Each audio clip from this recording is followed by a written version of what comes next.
اجلاس بین المللی روز جهانی زن، زنان نیروی تغییردرایران و صلح و ثبات در جهان، با حضور رئیس جمهور برگزیده مقاومت، 5 مارس 2022، 14 اسفند 1400.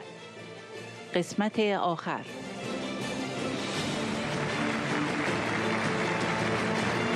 شرکت زنان مبارز از 54 کشور، سخنرانی بیش از 60 تن از زنان برجسته سیاسی از 35 کشور در 4 قاره در ارتباط آنلاین با کنفرانس برلین و زنان مجاهد خلق در اشرف 3.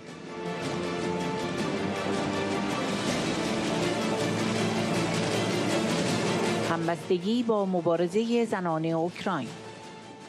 و امروز گرمترین درودها رو تقدیم می‌کنم به مردم سرفراز اوکراین، به خصوص به زنان شجاع این کشور. میلیون‌ها زن و دختری که برای آزادی به پا خواسته و در ابعاد کلان به صحنه‌های نبرد شتافته‌اند و از وزیر و پارلمانتر تا مادران سالخورده سلاح به دست گرفتند. مادرانی که بچه‌های خودشون رو به دیگران سپردند تا در مقاومت مشارکت کنند. دختران خردسالی که با لبخند و روحیه عالی به ساختن کوکتل مولوتوف مشغولند.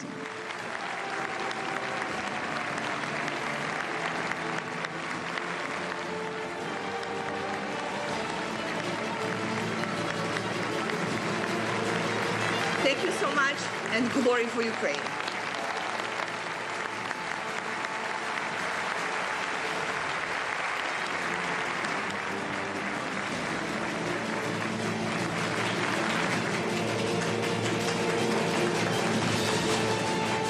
سخنرانیهای لیزا یاسکو، عضو کمیسیون خارجه پارلمان اوکراین، کیرا رودیک، نماینده پارلمان اوکراین و رهبر حزب هولوس، والنتینا لسکای، وزیر پیشین کار و امور اجتماعی آلبانی و شهناز فلاح، کمیته بین المللی علیه بنیادگرایی کانادا.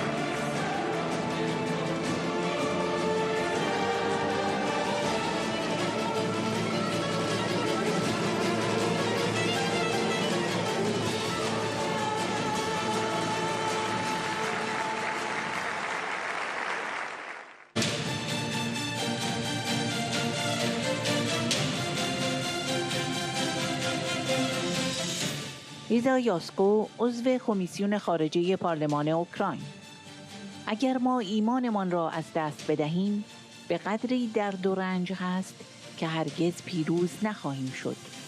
با حفظ ایمان نبرد را مستمر نگه داریم.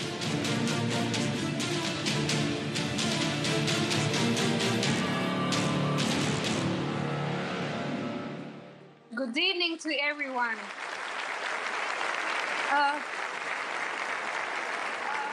For me, it's such an honor to be able to speak right now to all of you, to all very brave women around all the world. I can tell you that I'm very impressed by the event that I just seen, and I'm very happy that I managed to have the internet connection to address it today, and to all brave women around all the world, and our resistance that we are doing against all evil. Unfortunately, in Ukraine, we have war right now. And me, myself, and many women right now, we are in a position when our men, our brothers, our fathers, our sons are right now in the war. But women are also working very hard. Lots of them are with gun. with real weapon. Lots of us are helping with humanitarian aid. Lots of us in politics, as me, myself, we're working to reach the international audience and to ask for real actions. You know, our homes are ruined. Me, myself, I'm from Kiev. It's very European city, but now it's not safe there anymore. You cannot even be there without sitting in a shelter. You have bombs, you have explosions, you have shellings. The apartment that I own, it's 20 kilometers away from Kiev. Half of the building is fully ruined. Today, I was trying also to help some elderly people to evacuate, but it was so hard to find a car because just everyone is trying to get their families out, but it's not possible, that evacuation. Today, in the east of Ukraine, there was a humanitarian corridor agreed with the Russian side, but imagine what happened. That evacuation didn't happen. And hundreds, thousands of people are just trapped because there were shellings again, and evacuation didn't happen. There is so much pain right now. But I believe that if we lose that faith, we will never, ever win. We need to keep that faith, and we need to keep this fight on. This is very important. Unfortunately, also in my family, I have lots of tragedy right now because 6 months ago, my civil husband and my loved one, a former president of Georgia and Ukrainian citizen, Michael Saakashvili, was arrested for his fight for freedom also in Georgia. And I want to address to everyone who is listening to me right now, please don't give up in your countries, wherever you are. Please, let's make a change altogether. For Ukraine right now, yes, this is our pain, but we're fighting also for all of you. Because if we don't defend our freedom right now, we know that the history will be never same again. I saw a heartbreaking moment a few days ago when a bomb reached the Babin Yar Holocaust Memorial in Kiev, and it killed 5 people who went to Holocaust Memorial.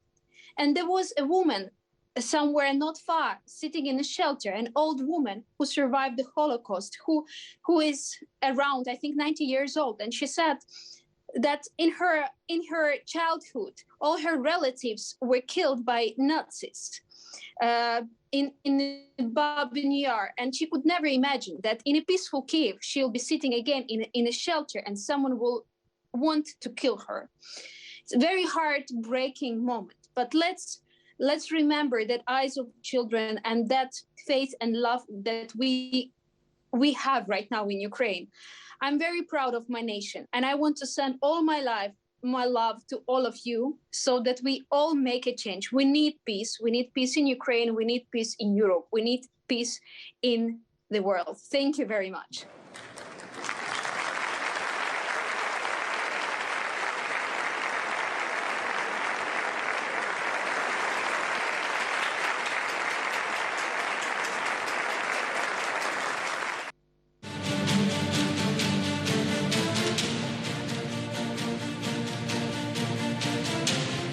کیرا رودیک، نماینده پارلمان اوکراین، رهبر حزب هولوس. تصمیم گرفتم که سلاح بردارم و از کشورم دفاع کنم.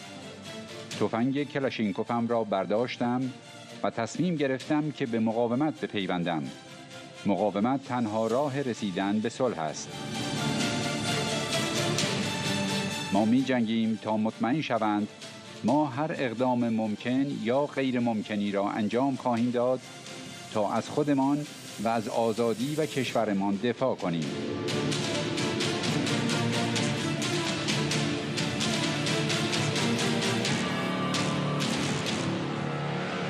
Hello, everyone. It's a pleasure being here. I am Kira Rudik, member of Ukrainian Parliament and leader of the Holos Party, and a woman. Exactly 10 days ago, my life has changed completely because the war came to our homes, because the war came to our country when Russia invaded Ukraine. I directly believe that this was for a reason, and I believe that every single thing that we will do will make us stronger. But I want to tell you my personal story about what's going on in Kyiv right now. So 10 days ago, I was a member of parliament. I enjoyed going to Pilates, planting flowers, working in the parliament, playing with my family. And then it turned out that my life will never be the same. It turned out that there are people who want to come and take my home from me, who want to come and take my country from me, who want to come and take our city from me. And I decided that I would not let it go and that I would not let them do that. And as a person who never held a gun in her hands before, I decided that I will bear arms and I will fight for my country. And I got my Kalashnikov rifle and I decided to join the resistance, to form my own resistance team so that we could support our army. I realized that the life would never be the same and I need to train every day to be able to protect myself and the ones whom I love. For these 10 days, Ukrainians have showed an enormous bravery. So all the countries of the world, all the intelligence teams said, if Russia attacks, you would not stand a chance. That Kyiv, the capital of Ukraine, would be taken in 24 to 48 hours. Well, guess what? It's 10 days and we are still standing. Ukrainians are still standing. Putin was not able to take any major city of Ukraine. And this happened both because of our army, but it also happened because of the bravery of the resistance. Because on every inch of Ukrainian soil, there were people who would bear arms and say, no, you shall not pass. You wouldn't come here and you wouldn't take what is ours. You wouldn't take our land. You wouldn't take our children. You wouldn't take our cities. You wouldn't take our life. I would tell you as a woman about sufferings that they are here. The children of Ukraine who learn what the war is. And it's terrifying because the last thing that you want is for your toddler to know their blood type. And it's killing me and it's breaking my heart when there is a small child who, on the question, what is your blood type, is answering this. How could it possible in the real modern world that children have to go through it? Kyiv, the city that I am in, is being bombarded every single day by the Russian Air Force. So every single day, hundreds of children have to go downstairs and to the bomb shelter. And you know what we tell them if they cannot get to the bomb shelter? We play a game of turtle. So we tell kids that they should go down on their belly if they hear the siren, open their mouths and close their ears. And we pretend that we are turtles. So they wouldn't understand how scary it is. So they think that it is all a game. Because I thought that we are raising a generation of children that wouldn't know what the poverty is, that wouldn't know what the war is, that wouldn't know what the Air Force attacks are, that they would be free and able to build a brand new world where people live to the progress and empowerment and to the freedom. And now it turns no, that there will be children who know what the war is. But this is what gives me courage, but this is what gives me anger to bear arms and train 2 hours a day, every day, together with my resistance unit to be able to protect myself. You know, massive Russian army is moving towards Kyiv right now. They say there will be a siege. And my resistance team and myself and many people around us, we are preparing for this. We are gathering food and water and supplies so we would be able to stand up for him. So we would be able to show him that the resistance will always be here, that no matter what he does with his massive army and with his troops, that we will not give it up without a fight and we will stand standing because the resistance is the only way to peace. The resistance is the only way for us to protect our land, to help our army make sure that no Russian soldiers is getting to the city. And I'm so proud that here in Ukraine, women are able to do this. I'm so proud of the ladies who have joined me in the resistance team and who are bearing arms throughout the country. You know how we find strength in it, I will tell you. So I'm saying, so when Putin was planning to attack, he calculated how many men are in Ukraine. Then he thought, okay, well, maybe half of them wouldn't be fighting. And then he calculated all the forces he needed, all the plans for the war. Well, he miscalculated, because there are women who are bearing arms, and there will right now there is twice as many people as Putin thought there will be, fighting against him, fighting for their country, fighting for freedom, fighting for their families, fighting for their children, fighting for their cities, fighting to make sure that we do everything possible and impossible to protect what is ours, to protect our freedom, to protect our country.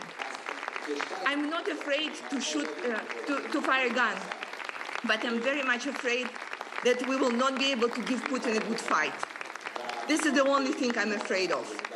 The rest we will come and overcome.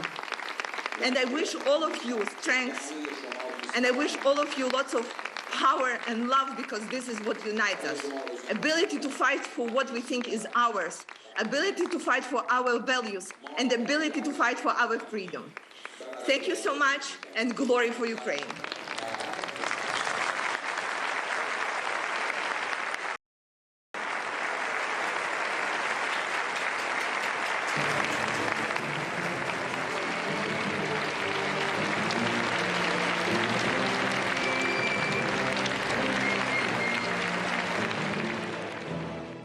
Hello, this is Kira Rudik again. I would like to thank Mrs. Rahavi for making this special event dedicated to Ukrainian women who are fighting for their freedom. Thank you so much.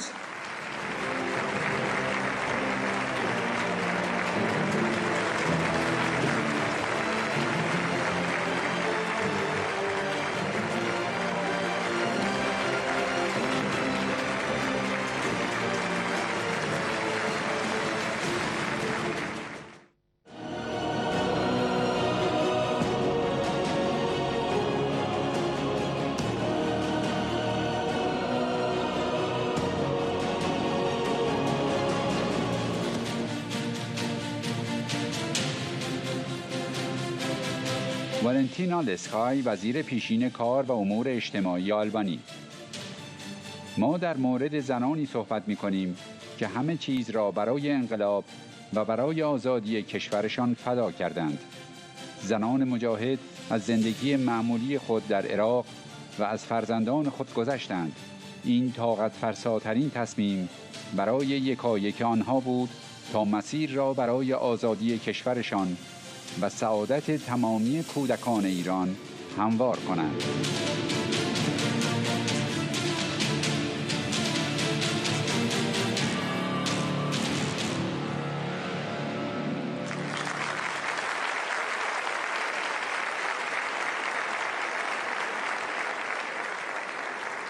Dear friends, as we are approaching International Women's Day, to talk with Iranian women who bravely fight for freedom, democracy, and human rights is the right thing to do.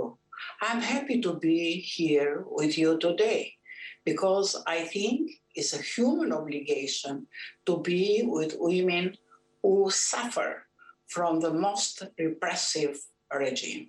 I have read terrible stories about women that are suffering under the mullah's regime in Iran. Recently, I read the story of the political prisoner Najat Anwar Hamidi, 66 years old, who is going blind because she has been deprived of medical care in prison.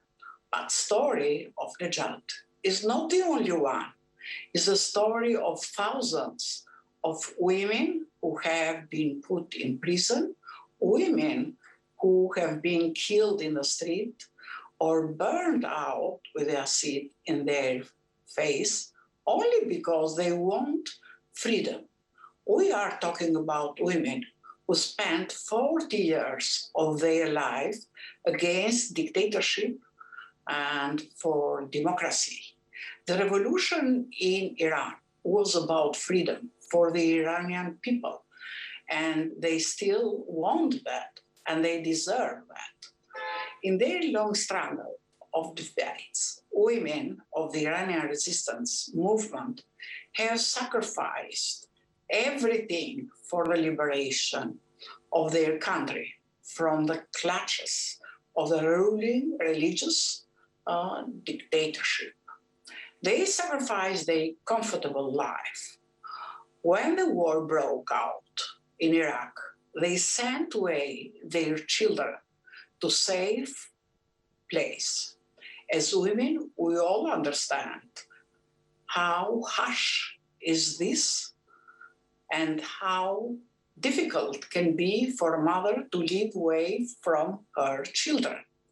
This was the harshest decision of any of them, but they made it because they had to fight for the liberation and the welfare of all children of Iran. From the resistance of the people in Ukraine nowadays, this sacrifice has become more clearer and more meaningful to our people and leaders in Europe. Therefore, on the International Women's Day, I applaud the Iranian women as great symbols of sacrifice. I applaud you for your bravery. You have taken the responsibility to bring change for your country. You have challenged every threat and every risk and have not given up in these dark years. We know Iranian women are living under a repressive regime. The new elected president, Ra'is, is responsible about the executions and imprisoning people, is responsible for deaths of thousands of Iranian people, as international media has pointed out.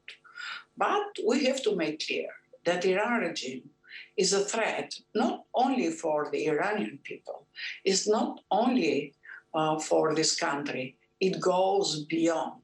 It is a serious threat to the international peace and security. That's why what PMO and Iranian people are doing is very important, and they deserve support from all of us. They deserve support and they need support from the international community.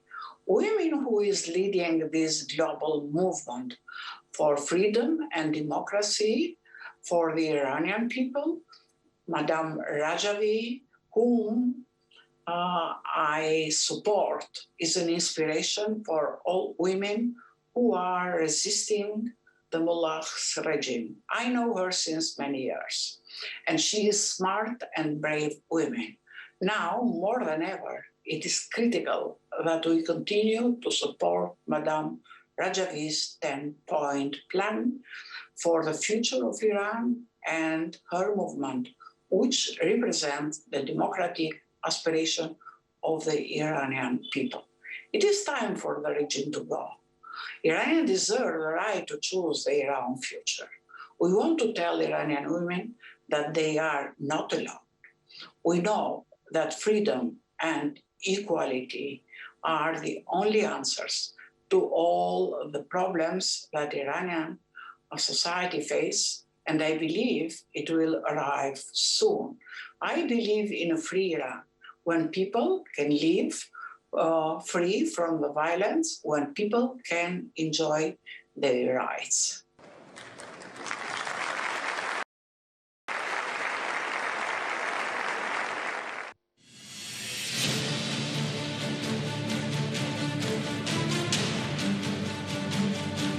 شهناز فلاح، کمیته بین المللی علیه بنیادگرایی کانادا.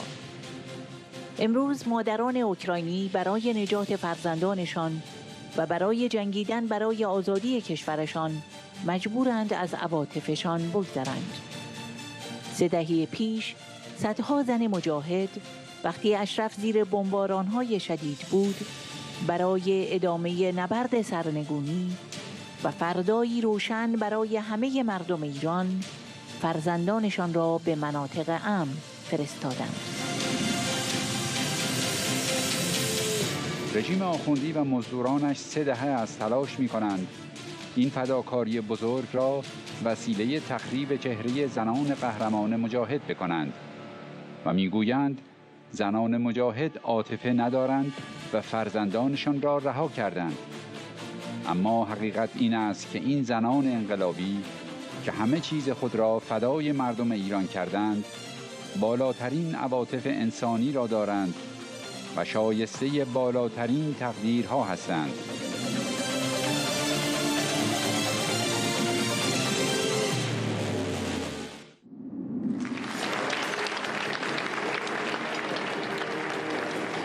با سلام به خواهر مریم عزیز و حضار گرامی. صحبت‌هامو با درود به مردم شجاع اوکراین شروع می‌کنم که رزمندگان نبرد مقدس آزادی در سخت‌ترین صحنه‌ها هستند.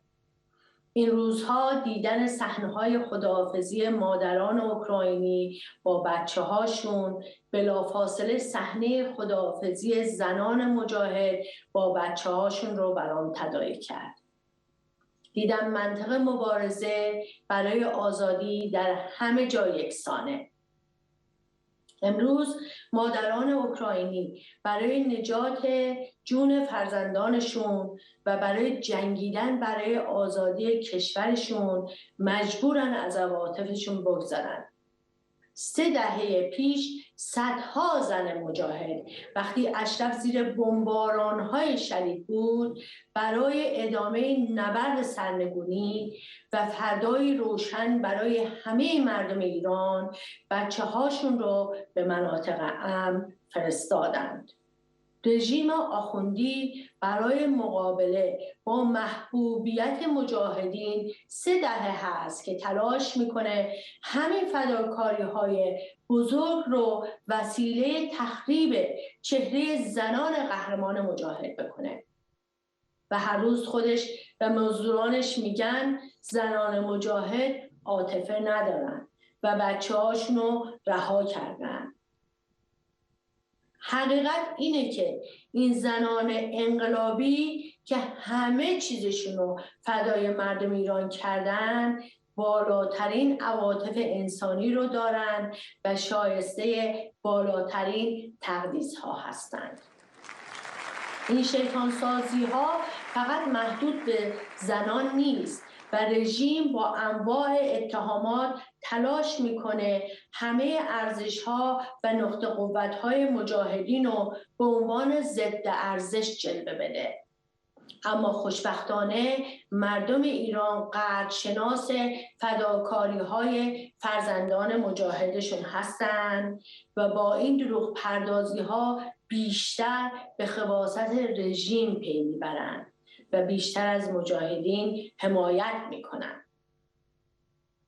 همانطور که خواهران قهرمان کانون‌های شورشی در داخل ایران با الگو قرار دادن زنان مجاهد علیه نظام آخوندی شورش کرده اند و ما از اینجا به آنها درود میفرستیم و با افتخار میگوییم که جبهه پشتیبان شما هستیم. همچنین افتخار داریم که پشت سر رهبر بزرگمون خانم مریم رجبی که الهام بخش و الگوی شورش و تسلیم ناپذیری در مقابل هر گونه ستم و سرکوبه حرکت کنیم و این مبارزه است که تا پیروزی ادامه داره. متشکرم.